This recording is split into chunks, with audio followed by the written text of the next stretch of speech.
Potret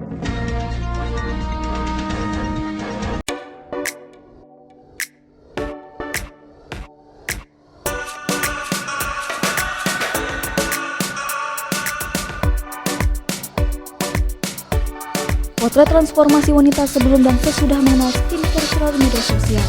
Perubahan penampilan itu diunggah oleh pemilik akun TikTok Rana2511 Kamis 26 Agustus 2021. Dalam video singkat yang dibagikan, ia memperlihatkan foto-foto dirinya pada masa lalu. Kemudian ia membandingkan foto tersebut dengan penampilannya saat ini. Dahulu sang pemilik akun tidak memperlihatkan penampilannya.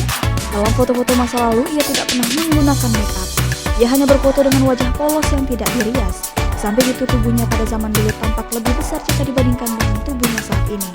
Ia menunjukkan beberapa foto-fotonya dahulu saat berpose di kamar mandi, di perkebunan dan di sebuah tempat bersama teman-temannya. Kemudian ia memunculkan foto-foto dirinya kekinian, ia tampak berubah dan bersinar. Kulitnya terlihat lebih cerah jika dibandingkan dengan foto-foto masa lalunya. Selain itu, tubuhnya terlihat lebih kurus, ia tampil cantik karena dirinya telah bisa merawat tubuhnya. Tak hanya memakai skincare, ia juga berusaha mengecilkan tubuhnya. Hal itu ia ungkapkan di kolom komentar, ia konsisten untuk melakukan diet.